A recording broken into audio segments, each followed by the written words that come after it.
Hello there! Another day, another car. 1 in 3 cars sold last year in Europe was an SUV. In this day and age, no automaker can survive if they don't have an SUV in their range.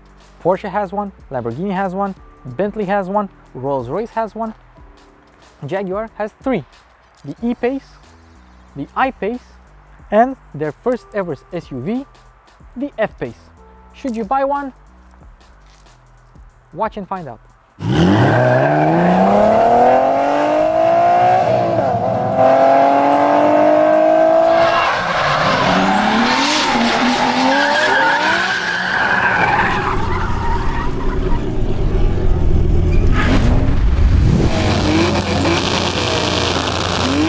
The F-Pace was designed by the legendary Ian Callum, the man who designed the F-Type, the Aston Martin Vantage, the Aston Martin DB11, and all sorts of extraordinary cars. This car is built on the same platform as the Jaguar XE, the XF second generation, and the Land Rover Range Rover Velar. It's almost twin brother.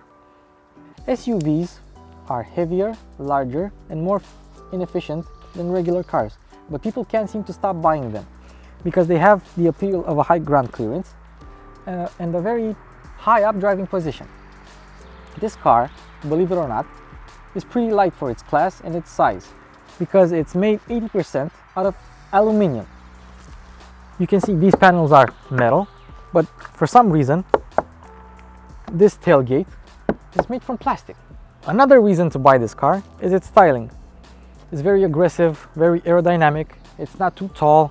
It has a nice grille, not too big, not too small. Slim LED headlights.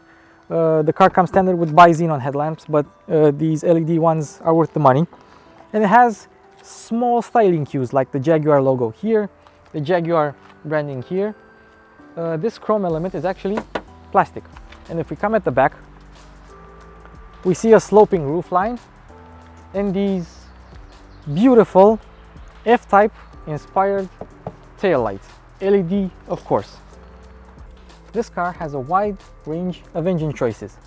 You can buy it with a 2-liter petrol in various power outputs, a 3-liter supercharged V6, a 5-liter supercharged V8, and 2 diesels.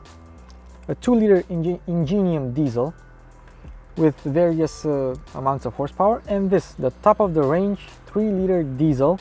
It's actually a Ford engine.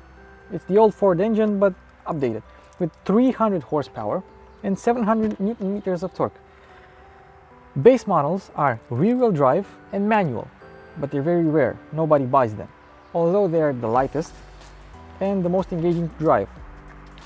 All the other models come equipped with 4-wheel drive and a ZF 8-speed automatic transmission, the one that you find in BMWs, Audis, Volkswagens, Alfa Romeos, and a couple more premium brands.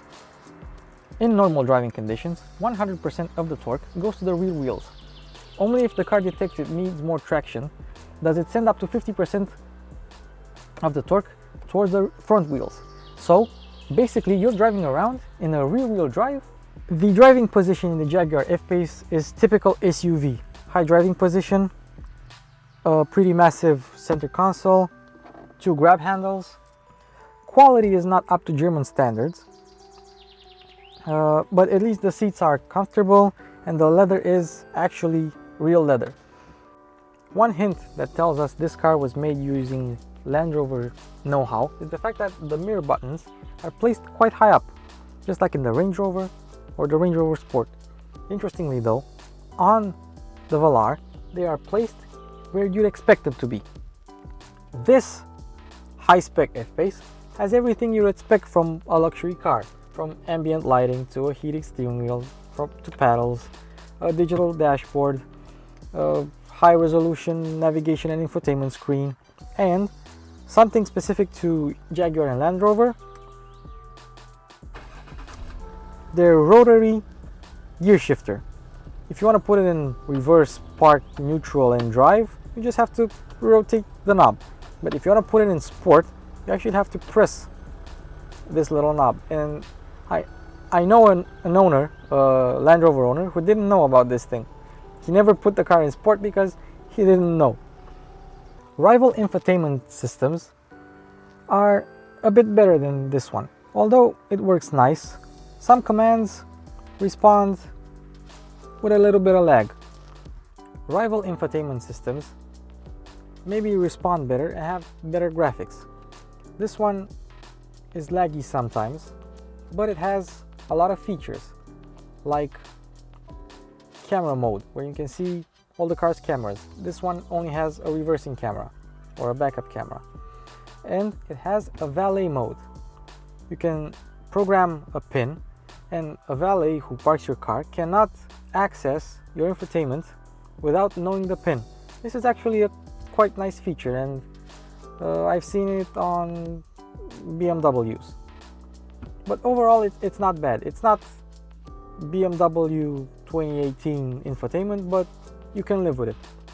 There will be a facelift model, and that will have the two screens that the Range Rover Sport has or the Range Rover Velar has. It'll be a bit modernized. Space in the back for 4 people is no issue. 5, it can be a bit of a stretch. This center console is made from cheap plastic, but at least it feels durable. I love the Jaguar branding here. Lovely details from the British. 4-zone climate control, 2 12-volt sockets, heated rear seats, an absolutely massive panoramic sunroof, and electrically adjustable seats in the back. A pretty nice touch. Due to the sloping roofline, you can't put 7 seats. You cannot put 7 seats in the back of this car, but for its class, it's pretty good. This car normally has a boot capacity of 650 liters, but it comes without a spare wheel. If you want an optional spare wheel, a big one, a 20-inch one, you lose quite a bit of space. I don't know, it defeats the purpose of having a big practical SUV if you're gonna fill the boot up with a spare wheel. You can recline the seats just by pulling on these levers.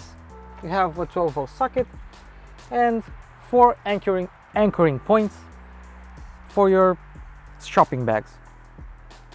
Okay, now let's go and see how this thing drives. Driving the Jaguar F-Pace 30D with 300 horsepower. I have the car in slippery mode right now because I wanted to show you that it has a slippery start. If you're on a slippery slope and you don't want a lot of torque delivered to all the wheels, this car, driving the Jaguar F-Pace 30D. I have the car right now in slippery mode because I wanted to show that it has a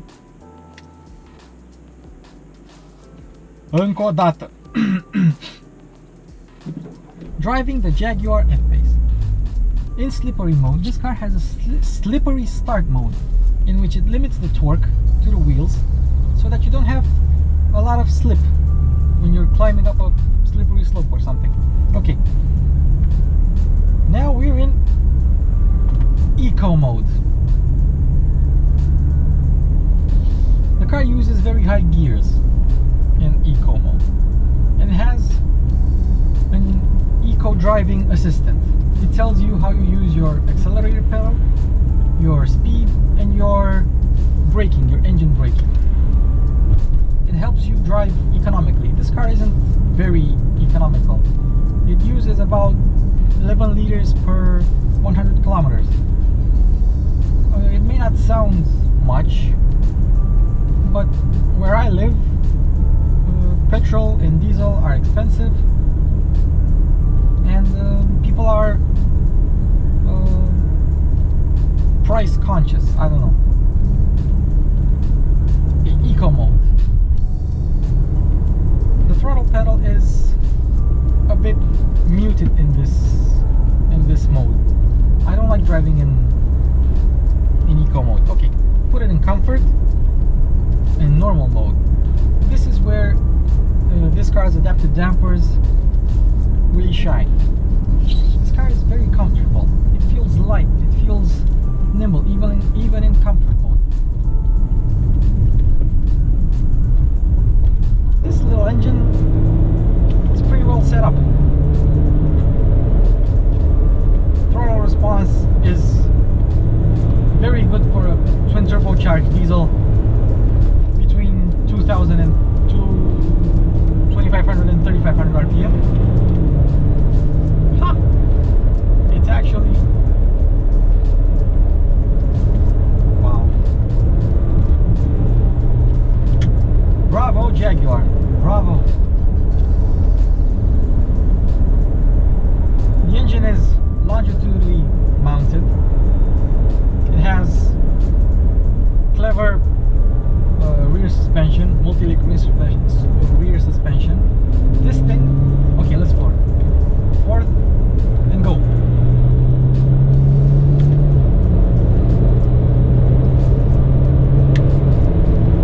And that's enough.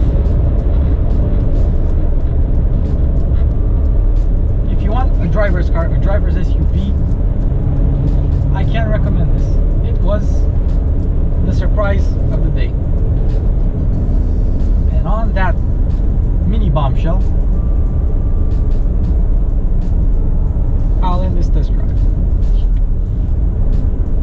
It's pretty good. I almost forgot one interesting detail of this car. Even though this is the longest Jaguar SUV, it's also the lightest. This thing is lighter than the E-Pace because of its revolutionary platform and aluminium construction. If you enjoyed this video, please subscribe, please leave a like, please comment. Tell me what's your experience of the F-Pace. Tell me, what do you think of it? Is it worth buying? Personally, I think it's well designed, practical, nice to drive, but the infotainment and interior quality is not top-notch, and reliability may be a concern. Till next time, I'll see you in the comment section.